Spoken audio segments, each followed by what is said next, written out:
Kamakailan ay muling bumagsak ang presyo ng Picoin ng 12%. Bumaba po siya sa 0.81 at nagkaroon po ito ng kabuuang 28% na pagkalugi sa loob ng isang linggo. Marami pong mga Pi holders ang nagtatanong, ano ang dahilan ng patuloy na pagbagsak ng presyo? Kailan ito muling tataas? At ano po ang ginagawa ng Picore team tungkol dito? Kaya ayan po ang siyang ating aalamin sa video na ito, pero bago po tayo magpatuloy ay pakibasa na lamang po ang disclaimer dito sa ibaba ng ating screen. Yan, isa po sa mga pangunahing dahilan ng pagbagsak ng Picoin ay ang matinding selling pressure o pagdagsa ng mga nagbebenta kaysa sa mga bumibili. Kapag maraming nagbebenta at kakaunti po ang demand, natural na bumababa ang presyo ng isang asset. Bukod dito ay may ilang mga issue na bumabalot sa project ng Pi Network.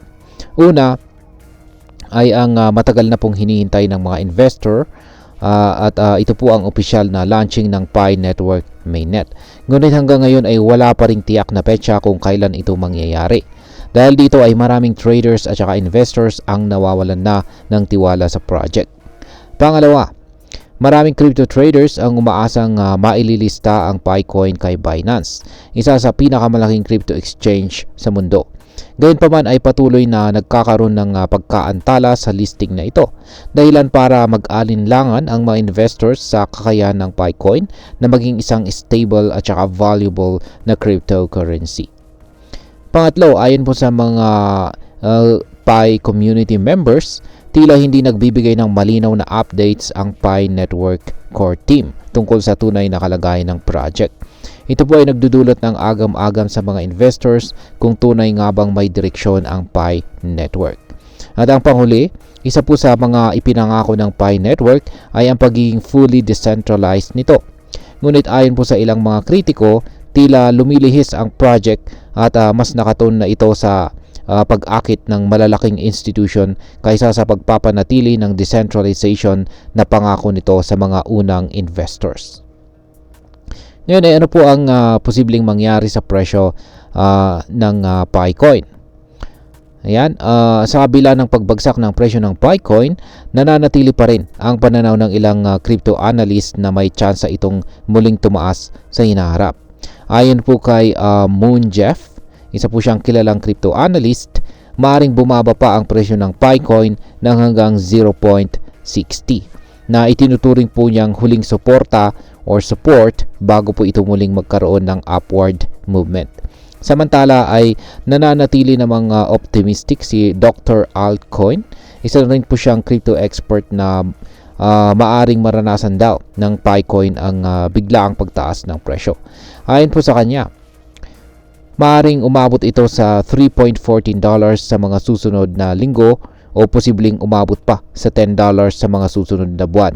Bukod dito ay may mga ulat na maaring mailista ang Picoin sa crypto exchange na si Upbit na maaari pong magbigay ng positibong epekto sa presyo nito.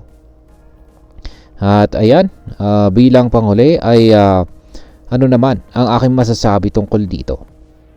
Ayan, para sa atin ay mahalaga pong maging maingat at mapanuri po tayo sa mga nangyayaring pagbabago sa project ng Pi Network. Dahil sa patuloy po na pagbaba ng presyo nito, maaaring hindi ito ang tamang panahon para magbenta ng ating Picoins kung long-term investment ang ating target. Sa halip ay maaari pong pag-aralan ang posibilidad ng pagbili ng Picoins habang mababa pa ang presyo nito, lalo na kung naniniwala po tayo sa potensyal nitong tumaas muli sa hinaharap. Para naman po sa mga short-term traders, dapat ay pag-aralan po natin ang technical analysis ng Picoin at gumamit po tayo ng stop loss strategies upang maiwasan po natin ang malaking pagkalugi. Tandaan po natin, dito po sa mundo ng cryptocurrency, napaka-volatile po ng market. Kaya dapat laging may tamang risk management po tayo, tamang risk management strategy po tayo. Sa buwan, ang kasalukuyang kalagayan po ng Pi Network ay malinaw na kailangan po ng Picore team na maging mas transparent at proactive sa pagbibigay ng updates sa kanilang community.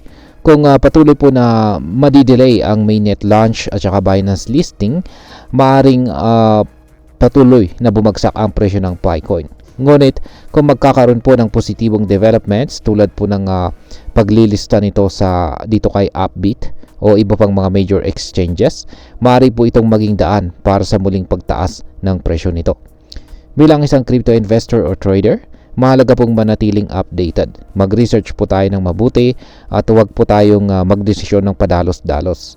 Tandaan po natin, ang crypto trading ay hindi po sugal kundi isang laro ng kaalaman at estratehiya. At ayan, hanggang dito na lamang po tayo sa video na ito mga ka-crypto. Marami pong salamat sa panonood. Ingat po tayo lagi at God bless po sa ating lahat.